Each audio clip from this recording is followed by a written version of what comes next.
Hello everyone, and welcome back to the channel. Today, we're going to turn this space into a classroom and tackle some of the most common English mistakes I see all the time. Don't worry. There's no detention here, just a fun way to level up your English skills. Ready? Let's get started. First up, a classic, less versus fewer.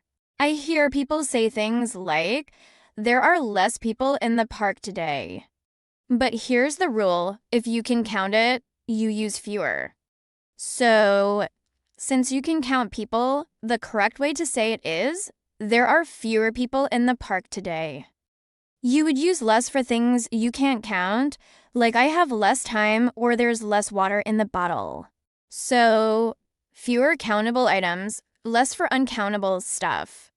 Easy, right? All right, next lesson.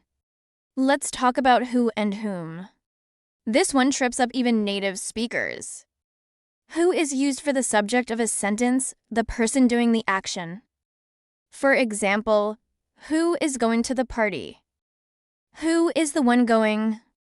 Whom is for the object of a sentence, the person receiving the action. For example, to whom should I give this letter? A simple trick is to try replacing it with he or him. If he fits, use who. If him fits, use whom. He should get the letter sounds wrong.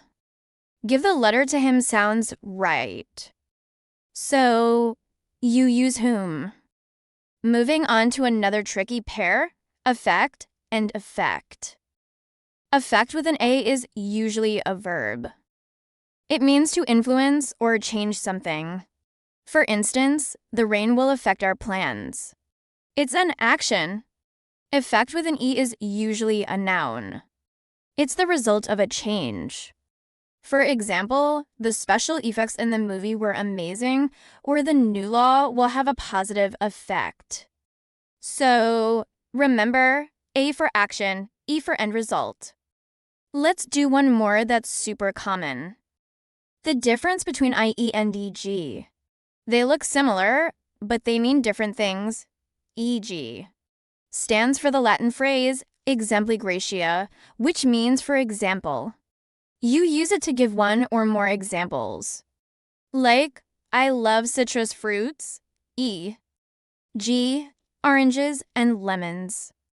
You're just giving some examples, not a complete list. On the other hand, IE stands for idea state, which means that is, or in other words. You use it to clarify or rephrase what you just said. For instance, I'm going to the place where we first met, i.e., the little coffee shop on Main Street. You're specifying exactly which place you mean. So, e.g. For examples, i.e. For in other words. And finally, a quick one, your and your. Your shows possession that something belongs to you. Is this your coat? Your is a contraction of you are, as in, you're doing a great job. A quick test is to say the sentence with you are. If it makes sense, use your. If not, it's your. Wow.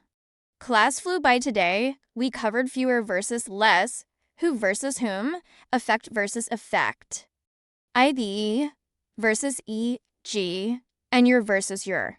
Learning these little details can make a huge difference in how clearly and professionally you communicate. Practice them, and soon they'll become second nature. Thanks for joining my class today. I hope you found it helpful if you did. Please give this video a thumbs up and hit that subscribe button so you don't miss our next lesson. Let me know in the comments which common mistake you hear the most. See you next time.